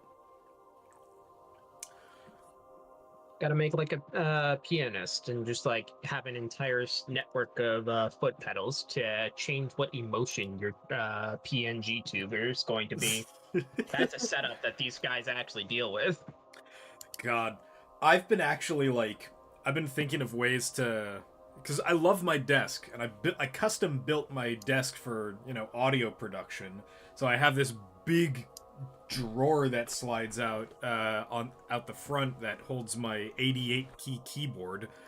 Um, but this thing is like it's very bulky. It's not quite as efficient as I feel like I could make it. And I've been like thinking of like new designs for a future desk build whenever I get there.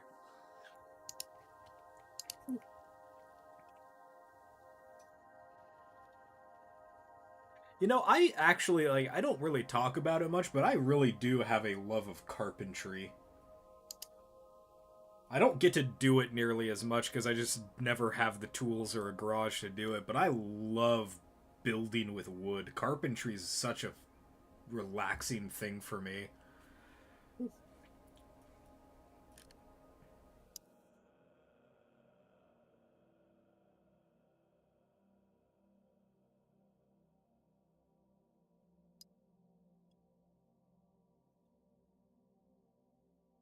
I used to love growing up. I was lucky to that my dad had like his own workshop in the garage, and whenever I just really needed to just decompress from whatever was going on in life. I would just go out there and I just find some scrap wood in the corner, or I'd go out and find a tree or something, and make something, build anything, just work on making something out of wood, and just using the tools and just kind of clearing my head and just getting into the process of it.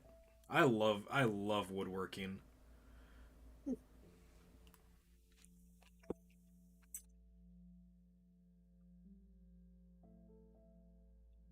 Never had a lathe though. Would love to learn how to work with a wood lathe. Oh yeah.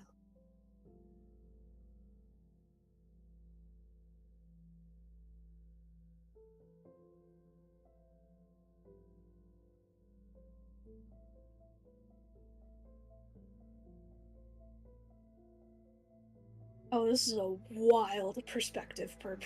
Whoa. I'm digging this. I'm real digging this. S is displeased.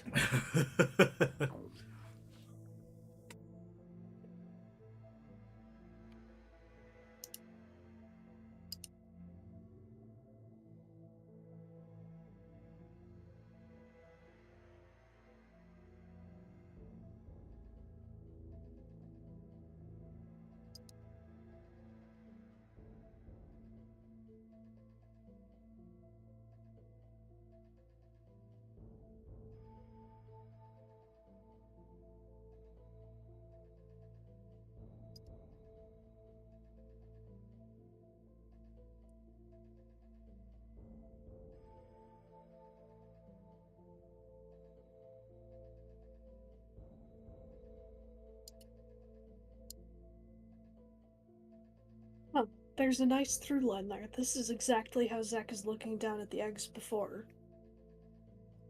True. It's symbolism. It's like poetry. It rhymes. The.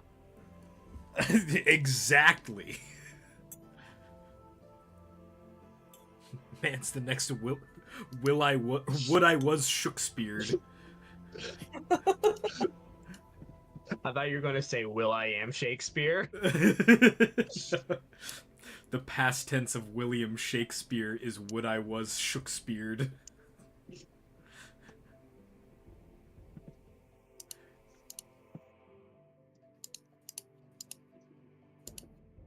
Will I am Shakespeare's really funny though.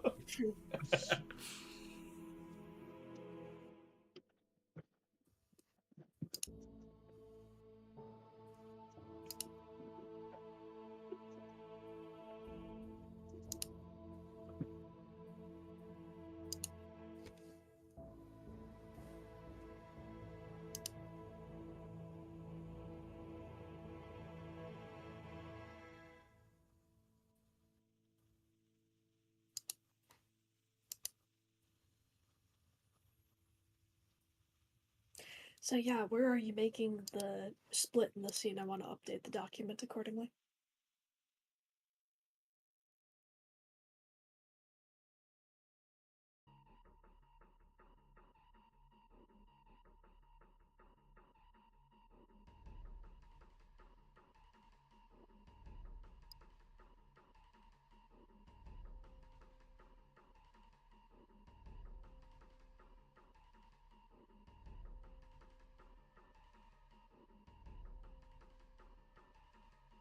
Perp?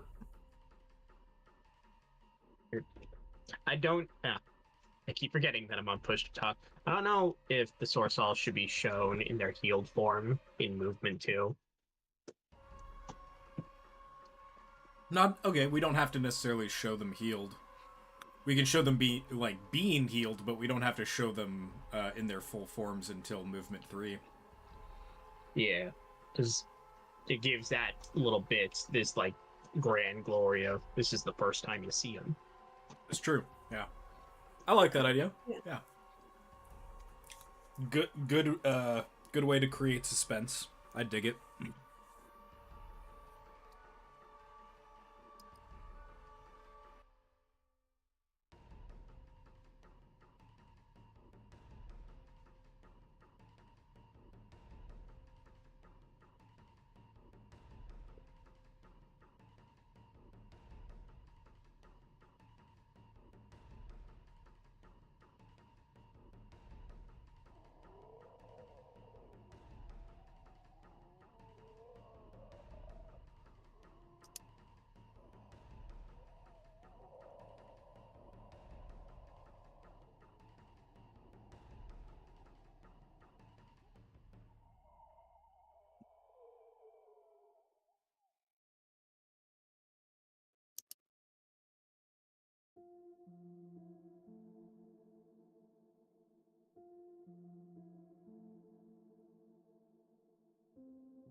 So I think it is just S and Sue in this scene, is that correct? Or is this more like the other Asatari are watching from a distance? It is that S and Sue are only in this scene. But that being said, this shot could also be repurposed for the ejection of Zek. Just saying. Hmm. Up to Perp, though. I know Perp's got, a lot more of this thought through than I do. So Imbecilium, this is everyone finding out what Zek has done and doing something about the immediate problem of our children are formless monsters and they need to be helped. So Zek being stripped of his divinity doesn't come until a little later.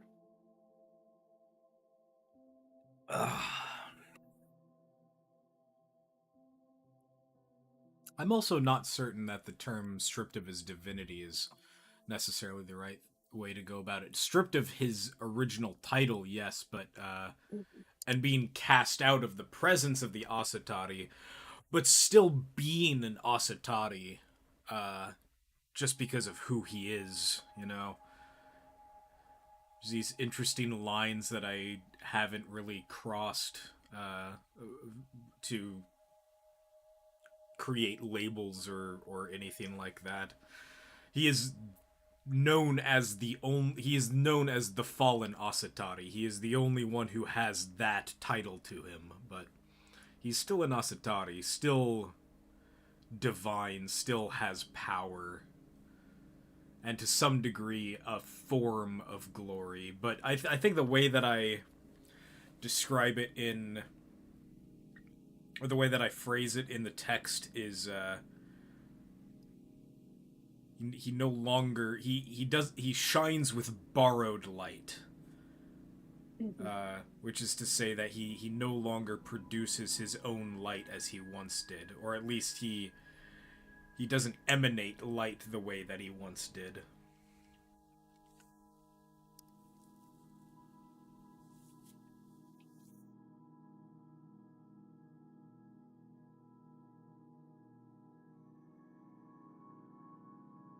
No, you're supposed to obey me, the seven Satari.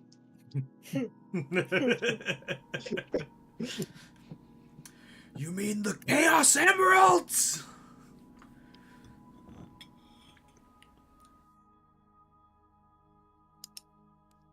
Let's see.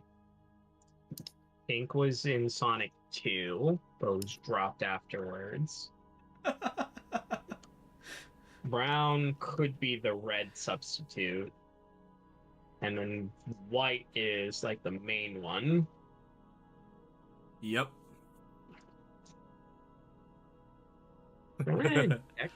Maybe this is part of the Sonic the Fighters continuity. Oh god.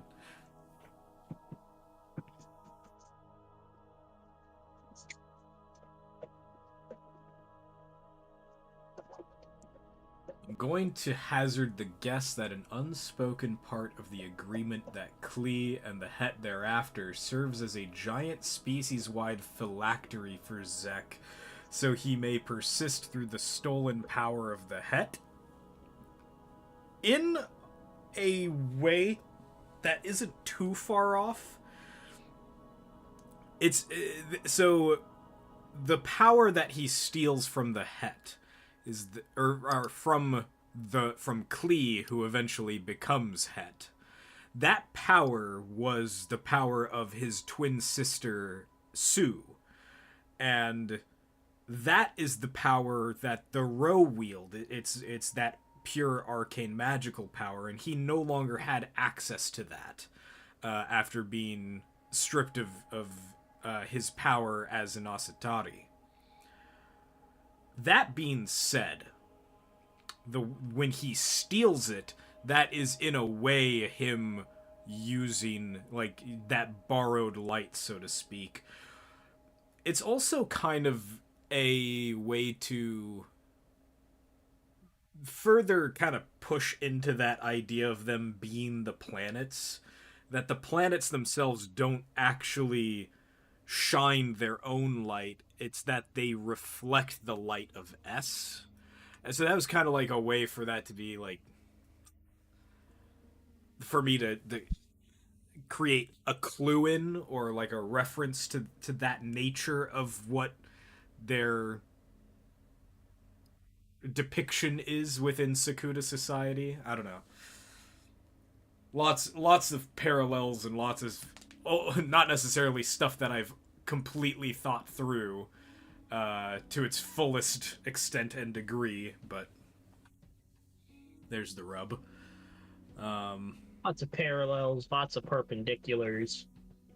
Lots of trapezoids. Yeah. Don't get acute on me. No, I'll just stay obtuse. Isosceles.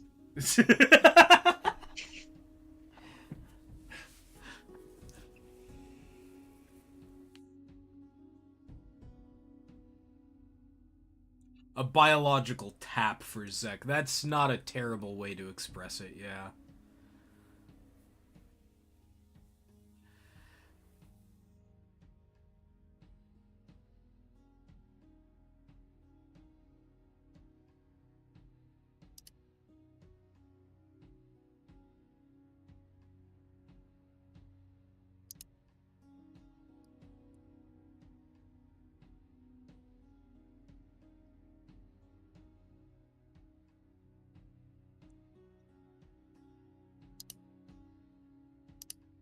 Hey, Perp, what are you up to this weekend? I'll figure that out as the weekend comes. Gotcha. I might do some art. I might do some do the study homework early. Okay. I'll be drawing a full hour. A whole hour? No, a whole flower. Oh, a flower. Oh. Missed the I FL must part draw of the that word. concept. Must draw the concept of time. Just draws the Vahi. Yeah. I was gonna suggest, if you've got time Saturday, Sunday, I'm gonna be just in the development server working on music probably and voice acting. So if you wanted to come in and maybe just wrap up finishing Movement 2, that'd be pretty stellar. We could just get that wrapped up, and then we can move on to whatever the next thing is in the next stream.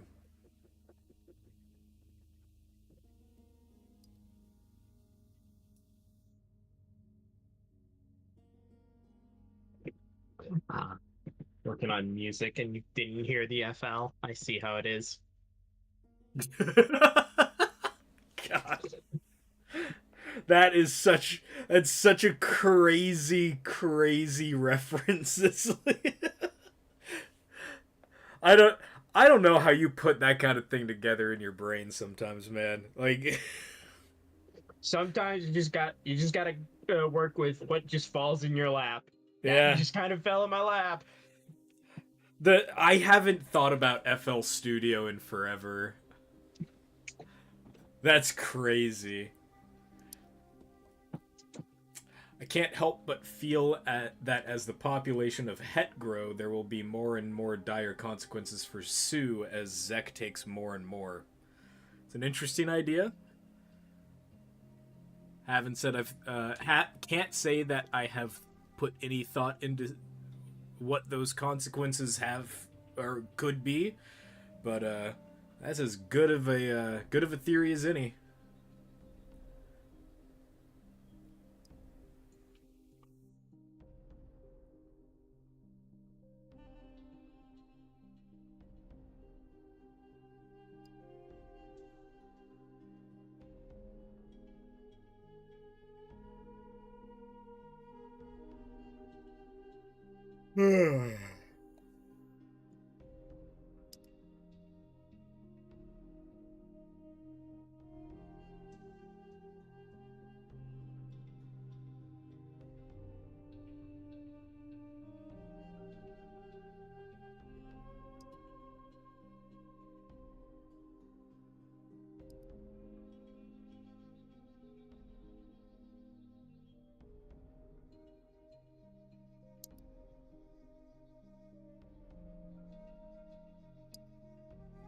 We are now about an hour and a half, or no, 2 hours into the to streaming now.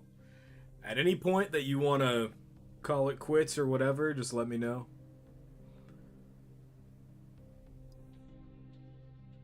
If you want to keep going for another hour, that's fine with me too. I'm just letting you know. Like at any point from here on out, just let me know if you want to call it quits, and we can do whatever. Gotcha. My headphones have been on the fritz recently. That's no bueno. Yeah. I don't know if I literally just got this listener cable, but yeah. Hmm.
I've been sorry, I've been jamming out to the Colony soundtrack that's playing because I have to play it on my end to make sure that you guys, the viewers, the listeners, can hear it in the stream.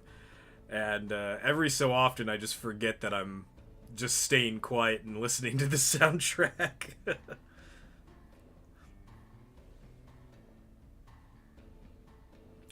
Gotta add more to it. One of these days, we're just gonna surreptitiously start sliding in some of the new music that we've been working on and just teasing it that way. Won't tell you what it is, won't tell you what it's about, just start slipping in other music that we've been working on for it. One of these days. One of these days.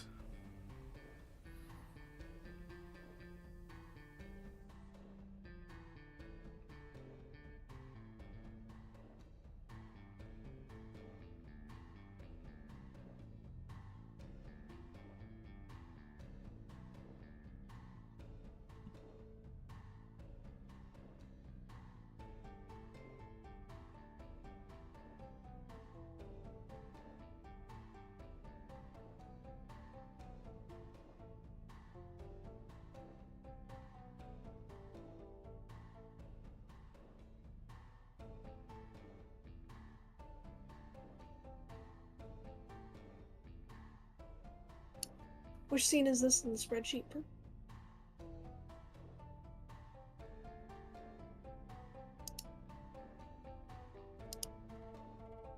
keep writing hyphens in the wrong fucking thing.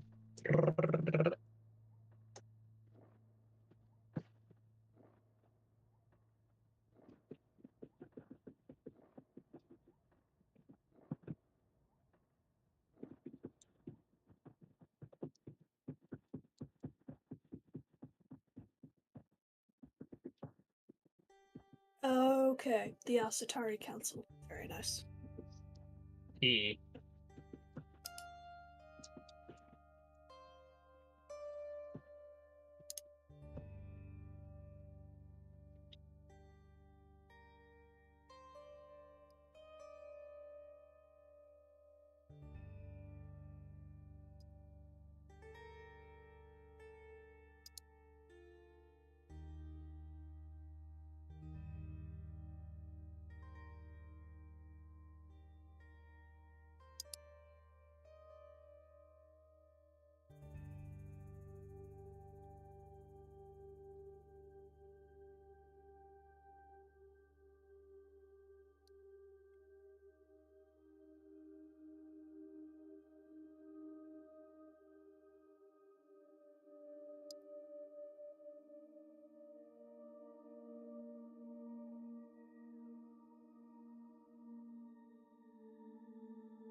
I think my legs want to get up and move, so I might call this for the time being.